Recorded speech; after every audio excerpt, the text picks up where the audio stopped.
Copyright in these lectures is either owned by the ANU or a third party who has licensed the ANU to use it. Students may use the recording for personal study only. No lecture may be communicated online, copied or shared without the prior permission of the ANU.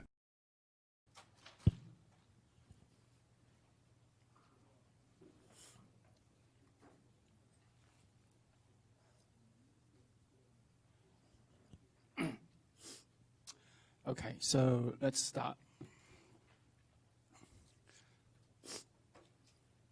So in the lecture, we talked about the predictability, especially the not univariate, but multivariate predictability. So one of the predictability can be coming from the DP ratios, right? But DP ratios or log DP ratio reflects the future change either in dividend or future change in the return or discount rate. So this expression, which you can see it from the lecture notes, right? It looks like very complicated. You have, expected sum of sort of discounted change in dividend and discounted returns. Let's look at just one period for some intuition. Right, so in one period, assume at the end of the period, everything is paid out by dividend, right? Then the return is just the dividend yield, or you can write it as log return, RT plus 1, that's equal to DT plus 1 minus PT. That's true in one period. Now, in order to get the above expression, all we need to do is just to subtract the DT and add DT back. Right? Then you notice this is DT minus PT here. And this part is that of DT plus 1. Right? So if I just move this, solve for this DT minus PT, move this to the left-hand side, what I end up with is negative delta DT plus 1 plus RT plus 1. And this, since this is just accounting identity, this should be also true in expectations, right? So I can write DT minus PT, so that's the DP, log DP ratio, equal to negative of change in expected dividend plus expected return. All right, so if you look at, compare this equation to the top equation, it's just one period representation of the top equation, right? Without this row discounting and without the sum of multiple periods. I just have one period. All right, so this actually gives you the simplest idea or simplest sort of the essence in why do we think DT minus PT can indicate changes due to either expected change in dividend or expect change in returns. All right, so if you find the top equations hard to understand, hopefully this one period representation can sort of give you more intuitions. Now, I said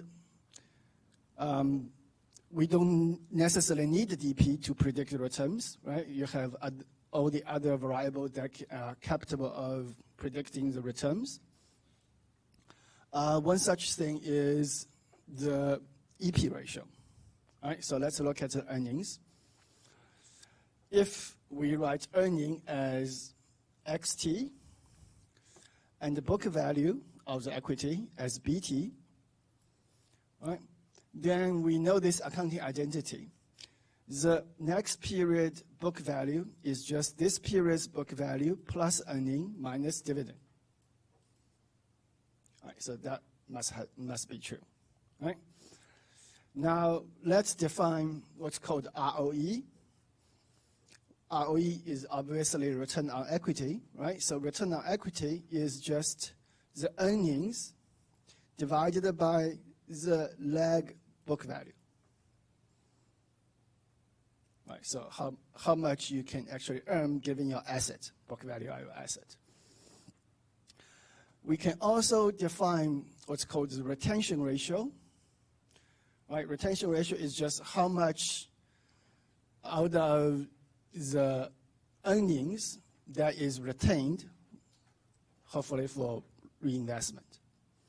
Right, so given the retention ratio lambda t, then the dividend payout is just 1 minus lambda t times the earnings. Right? So let's recall something you learned before. Remember something about the golden growth model? Right?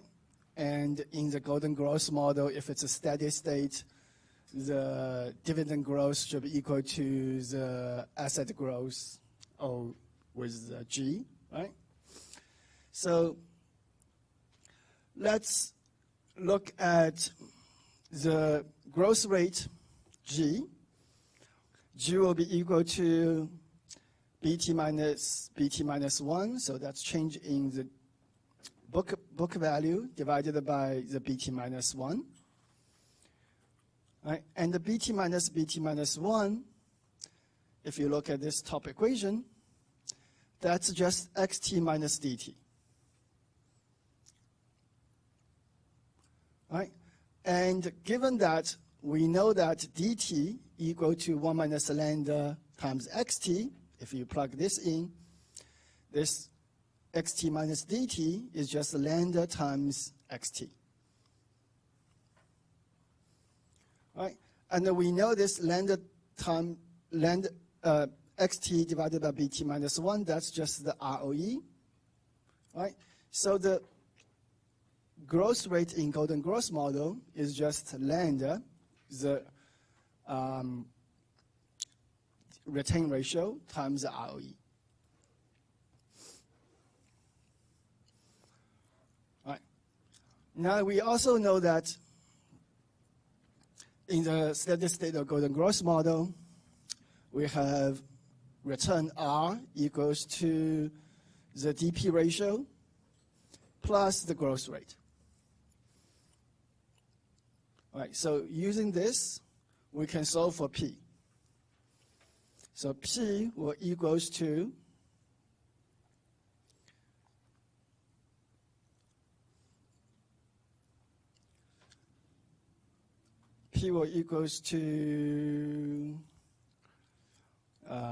D over R plus this, 1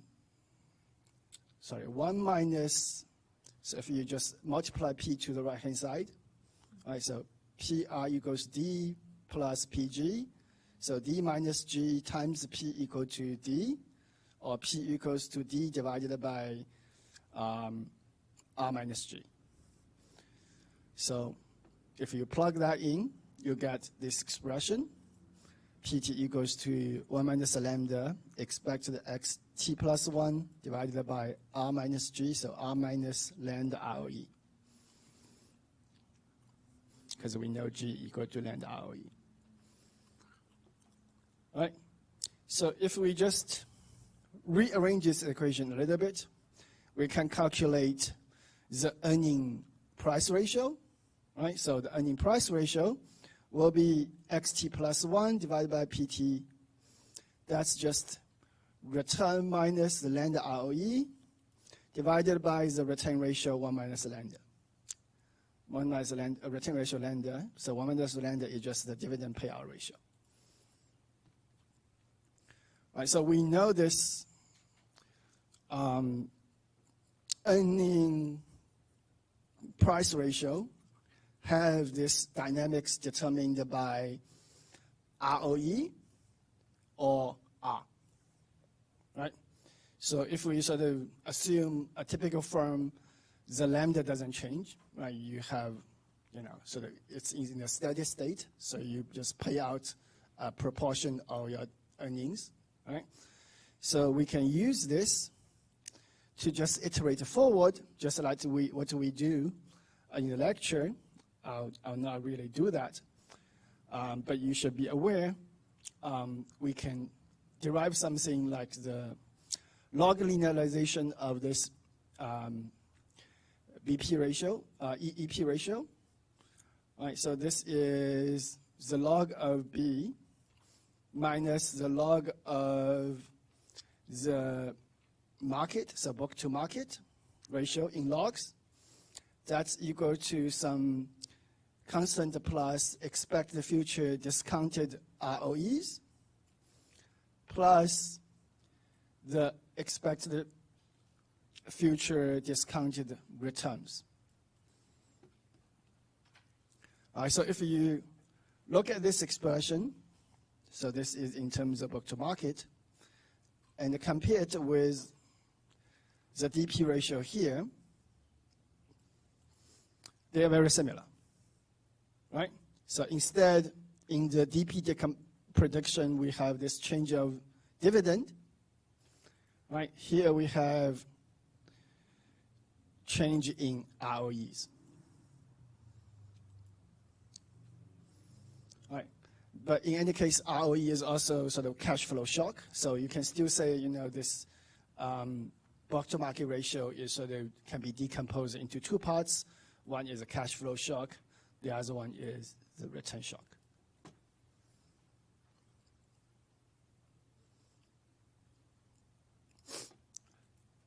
Okay, any questions?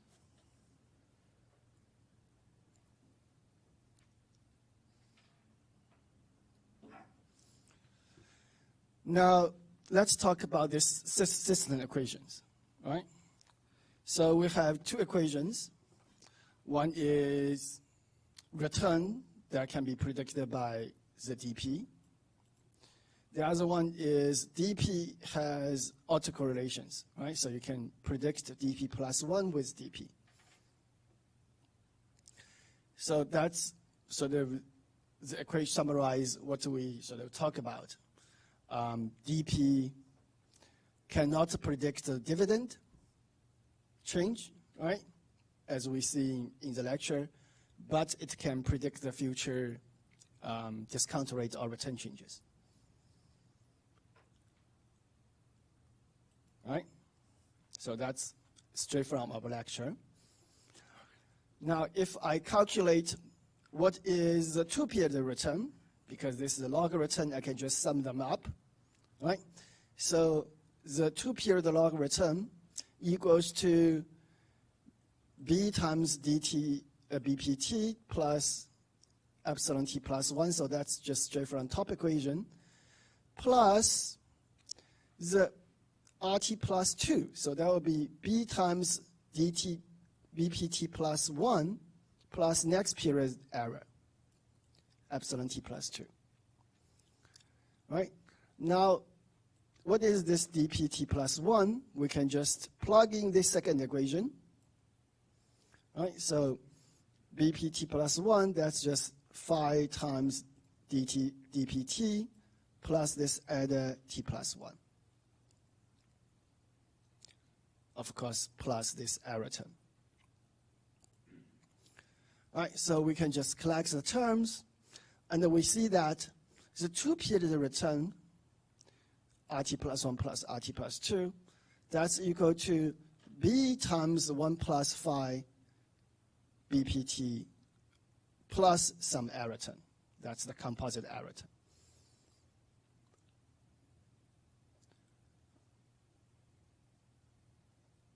All right, so if you sort of try to predict RT plus 1 period return with DPT, you got coefficient B. If you try to predict with two period return, then you got coefficient B times 1 plus phi. And because phi is positive, all right, so this coefficient will be bigger. Okay? If you do this again and again, you can find like 3-period return. That's just plus phi. Again, you have plug stuck in phi square. If it's 4-period return, you have plus phi square plus phi third, etc. All right, so it's eventually the additional term will taper out. But if this phi is big, then this predictability coefficient will rise over the horizons. All right. So as we sort of learn about this power series sum, right? So the power series sum is just first number divided by 1 minus the coefficient of the correlations, right? 1 minus rho or 1 minus phi. So if this phi is big, then this series can be exploding. If phi is small, this series will converge. Right, so whether this sort of rises over horizon or not depends on if phi is big or not. Right? And we generally find the phi is actually quite close to 1. So over the longer horizons, actually predictability becomes more significant. Right, so if you find a little bit predictable in like 1 period return, you find it more predictable in 3, 4, 5 period returns. Okay. So in general, because here in the equation I showed you before, this doesn't have the RT term in either equations, right? So in general, if we have some generic equation, such as RT equals to some coefficient times beta times RT minus 1 plus beta times dpt minus 1, and the dpt also depends on RT minus 1 and dpt minus 1 as well. So we can just write these two equations as a vector form, right? So if it just collects the terms, this is R dpt, and this is coefficient of beta 1, 1, beta 2, 1, 2, beta 2, 1, beta 2, 1, and you have two variables on the right-hand side, RT minus 1 and the dpt minus 1. All right, so if we just sort of write this vector in this vector form, we can write some y equals to some constant vector a0 plus this vector a, which is just this matrix of the beta, times yt minus 1. So this is like the autoregression, but it's autoregression in a vector form. Okay. Yeah. So if you ever studied the time series, right, you will know this autoregression, which is you can predict the future variables with the lag of the variables, right? Now we have a vector. We can predict a vector of future variable with the lag of the vector of the variables. Okay, so let's just grab this data we used in the lecture, the Scheller data, right? So this is the DP we have seen before. Now I just want to estimate a vector VAR, the vector autoregression of these two vectors, Scheller of the return and the DP, and let my program to calculate what the VAR estimate is. All right, so one thing you find is that the coefficient on the lag return variable is really, really small. All right? But the coefficient on the lag DP variable, that's a little bit less than 10%, and it's sort of significant. I mean, it's not in the 5%, but it's still significant in the 10% level. Right. Of course, you can also see the predictability of the DPs.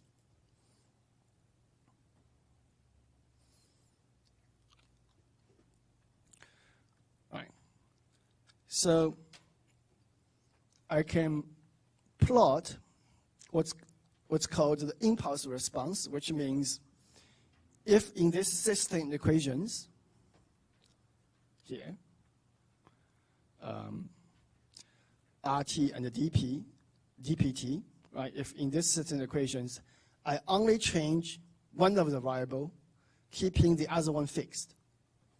Okay, so I only change, for example, dpt, and look at the impact of dpt on RT. Okay, so that will give us this graph, how dpt change in RT. You can see this actually is sort of persistent. So because dpt increase got the RT to increase, and then after many more periods, this impact sort of decreases. Okay. Well, let's think about if this impact should be positive or not. Right? So if dpt increase, it can be d increase or p decrease. Right? So let's say it's because of p decrease. P decrease, dp will increase, and the p decrease, the current decrease in price will predict the future higher returns. Right? So this R should actually increase. Right? So this correlation between dp and R is actually positive. You have this positive impact, and then sort of continue to have positive impact, but the magnitude of the impact beginning to sort of slowly die down because of autoregression coefficient. Okay? So this is what we called vector autoregression without any restriction. But we are more interested in, as I showed you before, the system equations with restriction, right? Which means I don't want my RT to be any correlation with the RT minus 1, and I don't want my dpt to have any correlation with RT minus 1. So everything RT and dpt is all determined by the lag of dp. In that case, we can still write this system equation into vector form. Right, so if you read this vector form, this is RT equals to alpha 0, so 0, and this 0 times this RT minus 1, that goes away, and the beta 1, 2 times dp minus 1, that's just this term, plus epsilon 1t. And you can do the same for dpt.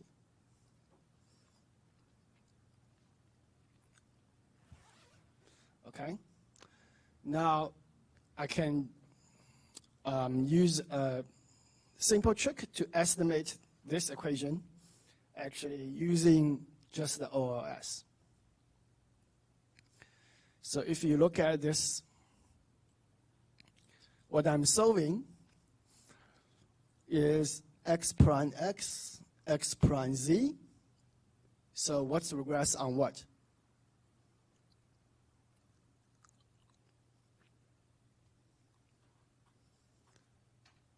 Do anybody remember what's the solution for beta in matrix form?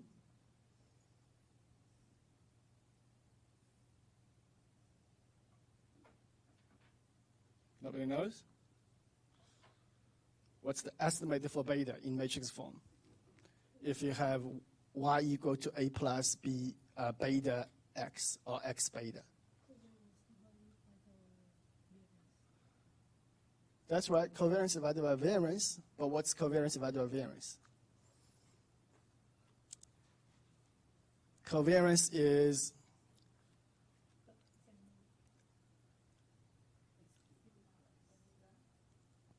what's covariance? How do you, in matrix form?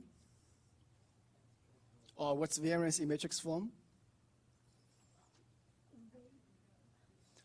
X prime X inverse, right? Covariance is X prime Y. I should give you this actually for exam. Well, that's you.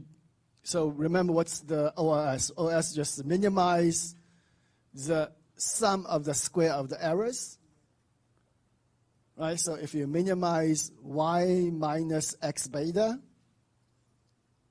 square, or y minus x beta prime times y minus x beta, and derive the first order condition for beta, choosing the beta, you get beta equals to x prime x, x prime y, right? So this is just regressing z on x, right? So what's my z? Z is my vector of r and the dp. And what's x? X is my vector of 1 and the lag dp. All right, so if you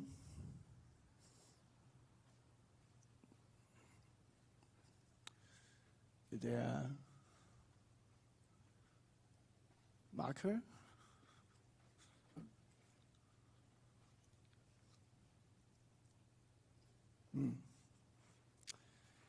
Nothing.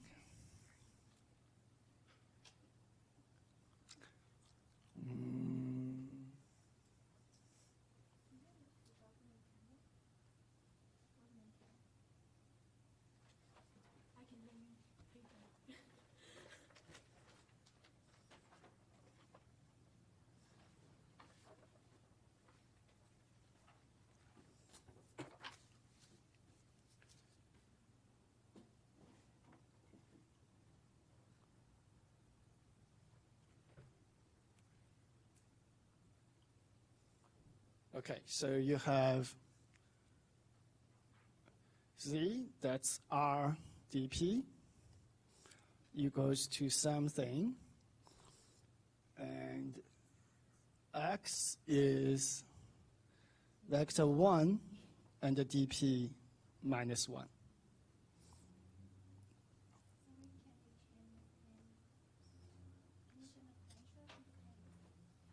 Can I? Oh.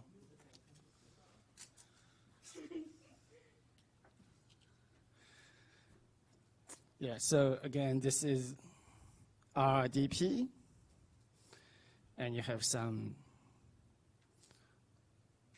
coefficient here, and you have this 1 dp minus 1. Right, so let's look at this vector r first. So r will equals to this, let's say beta 1, 1, beta 1, 2, beta 2, 1, beta 2, 2. Right, so r will equals to beta 1, 1 plus, actually, beta 2, 1 dp minus 1, and dp will equals to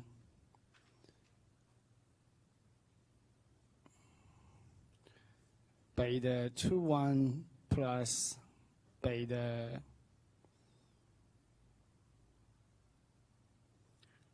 this one times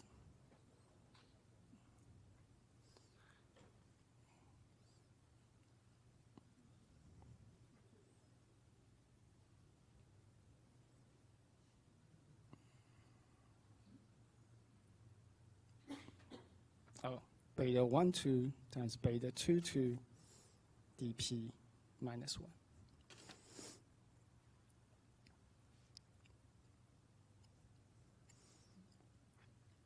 Right. So the moral of the story is, as long as dimension here, well, actually this really, because it's matrix form, right? So matrix form is y equals to x times beta. Beta should be really here. So usually y equal to x beta, beta is just a vector, right? Now my beta is actually a matrix. That's the only difference. So I can estimate these two variables simultaneously with this x and with this beta.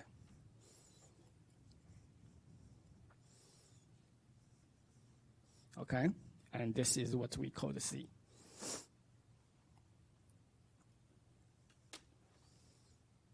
Right. So if you work out the matrix, everything is actually just dependent on a vector of 1, which is just the coefficient, and the dp minus 1.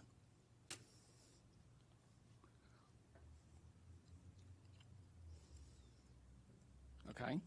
Well, hopefully, if I just estimate it out, you can actually see it.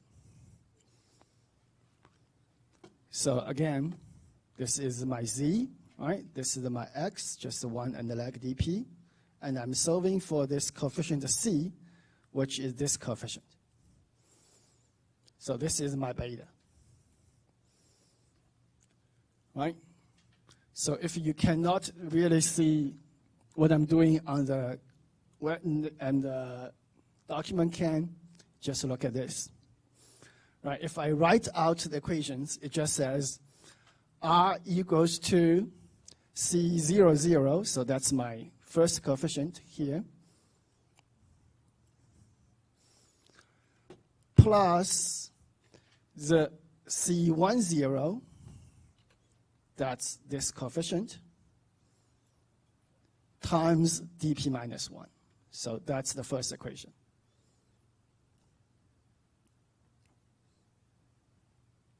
All right? And the dp will equals to C01, so C01, that's this coefficient, plus C11, which is this coefficient. All right, so this is minus 0.22 plus 0.94 lag dp.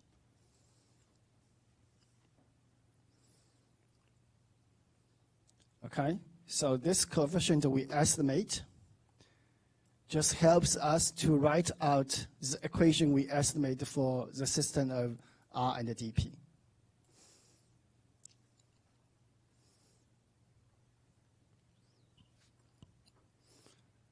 All right, again, we can see this phi, which is 0.94, is quite large.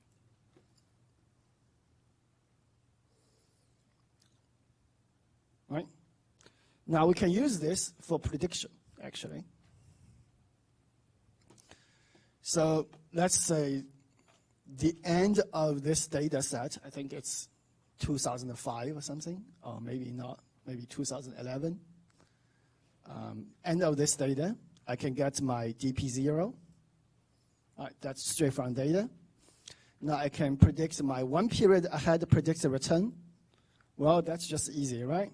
Just my estimate the A1, which is C00, plus the coefficient C10 times the dp1. So what I'm doing is just using this equation to estimate the future return.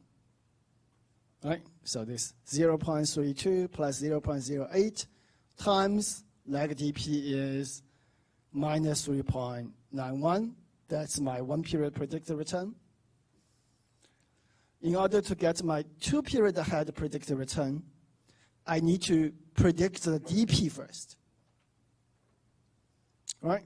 So I need to predict my dp first using this spotting equation.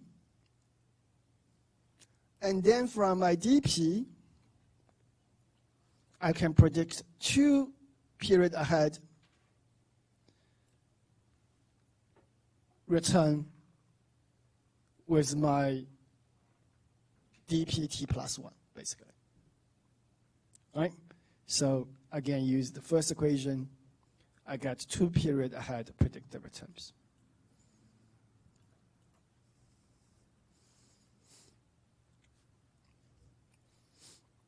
Right, so what you saw here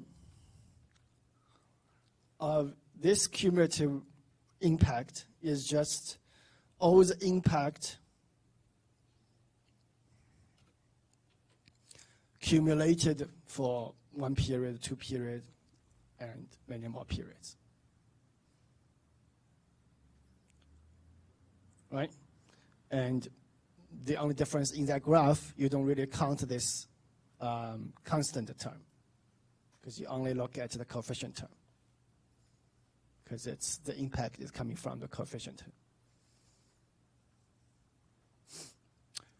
Okay.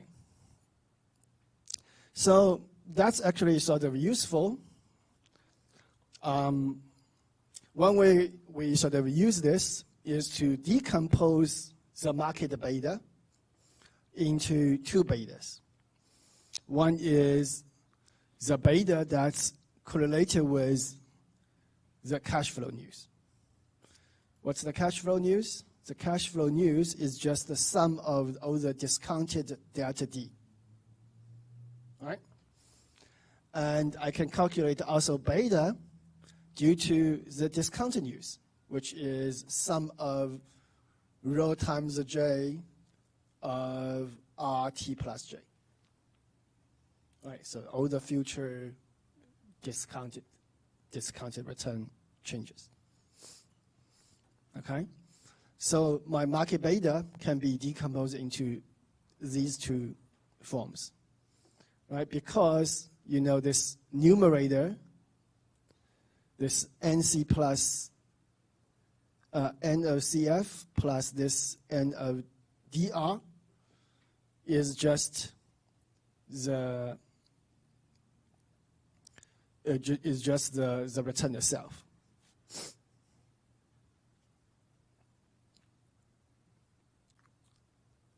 Right. So the question now is, what do you think of this beta CF and the beta ID? Which one is actually bigger, or which one will have a higher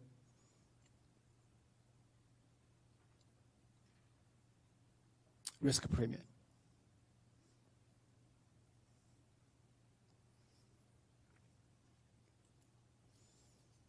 So whether the cash flow news require a higher risk premium, or the discount rate news require higher risk premium? Which one? Discount rate? Why?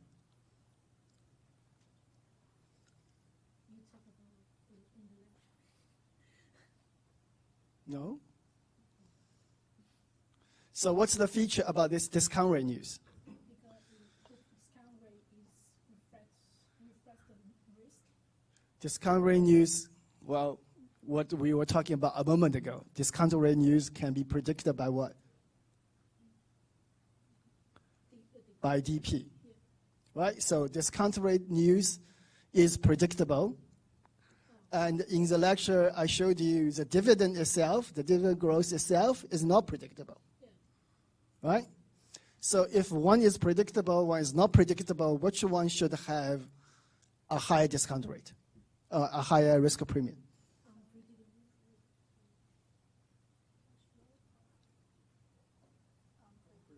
Unpredictable one. Right? Because predictable one means what's going up will go down. So you don't really need to worry as much about this risk. Okay? But you really worry about unpredictable risk. So unpredictable risk will have a higher required risk premium. Now that's good. Now let's go back to when we talk about the return of the value stock and the return of the growth stock. Right? So this is a paper, this table is from paper by Campbell and someone else in 2004. Right? So they show you the beta on the cash flow for the growth and the value. Right? So this is the growth column, this is the value column, and this is the difference. What can you see here? Beta on the cash flow is higher for the value portfolio, right? On the other hand, beta of the discount rate is actually lower for the value portfolio. So higher on the cash flow beta, lower on the discount rate beta. So if you add up to 2 beta, the beta of the market, which is the sum of the two, is actually similar between cash flow, between value stock and the growth stock. Okay, they just have different weights on the cash flow news and the discount rate news. So does this help us to explain the value premium?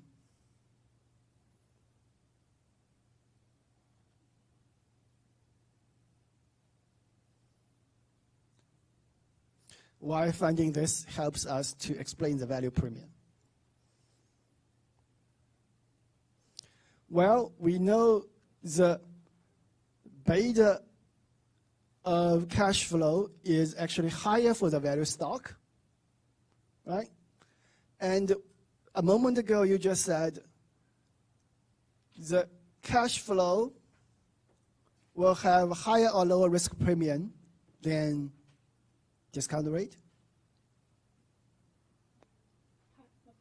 Higher, right? Cash flow is not predictable, right? So this one, the value stock will have a higher beta for the lambda that is higher. Higher beta for the discount rate, for the risk premium or lambda of cash flow. Right? So the total return or total return of this value stock will be beta of the cash flow times the lambda of cash flow plus beta of the discount rate times the lambda of discount rate. And we know that the lambda of cash flow is higher than lambda of discount rate. So if you put more weight on the lambda of cash flow, this will be bigger. Right? So this actually partially explained why the value stock will have a higher return than the growth stock, although the overall beta of the value and the growth is similar. Okay? So sometimes we call this beta of the cash flow, they're called beta beta, because it requires a high risk premium. Right? So if your coefficient, or if you have a higher beta beta, then you will have a higher return. Because for that cash flow part, it's not predictable. Right? So we go all the way around about the predictability in the DP, in the time series. Then now we connect with predictability in the cross-section, which is 2 weeks ago, right?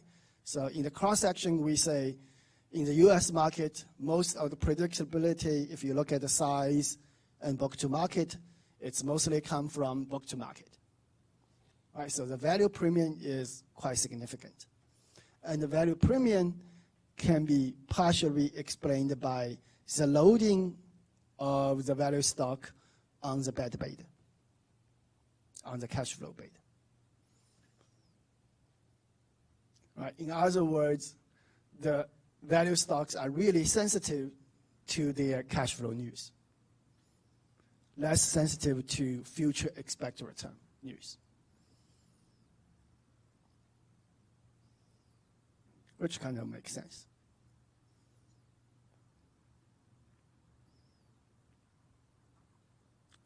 Questions? By the way, this exact problem was on last year's exam. So I pretty much copied this from the solution of the exam.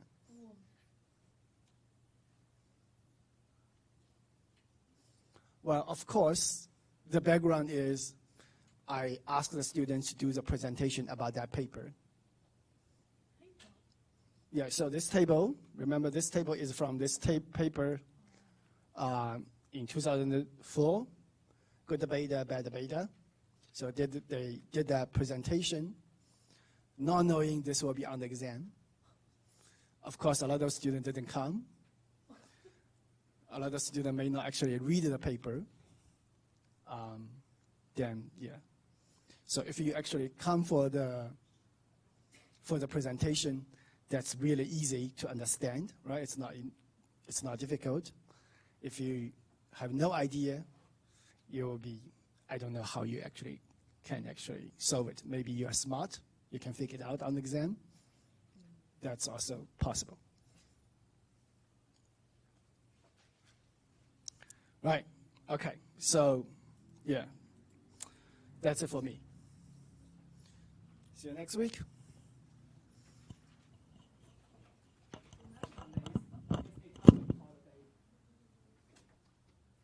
All right. So do we have a makeup lecture? You guys want to? 笑而不语。I guess you want to.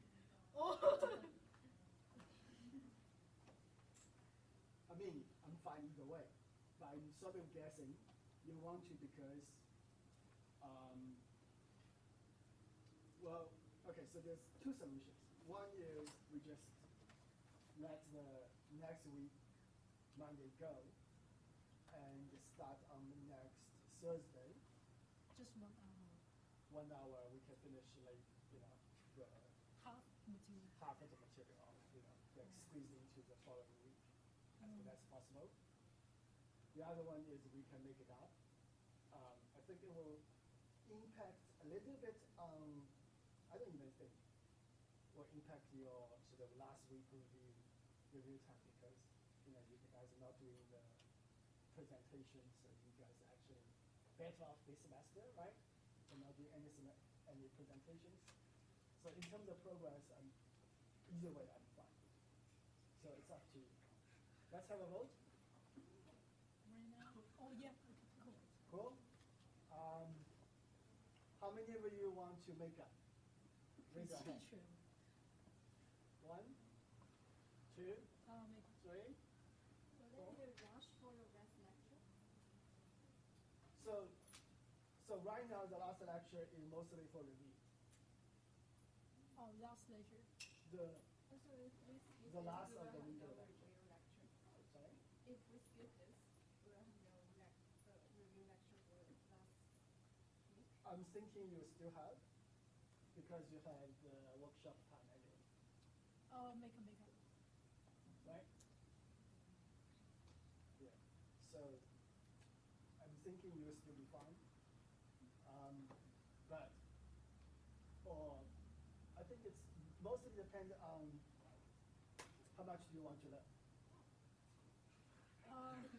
Right? I mean, some of this stuff I can just cut off. Doesn't really matter because, well, most of you have no idea how VAR works. And you continue to have no idea after that anyways. That's my guess. Right? So, yeah, so if you want to see sort of, the stuff that's sort of presented to you, sort of a complete knowledge, let's make it up. If you think, well, I don't really care something if you sort of, squeeze a little bit, then you can skip. Did you all have a vote? I already counted. Vote again, maybe. Vote again? Or let's switch a little bit. If you don't want to make it up, please raise your hand. Oh.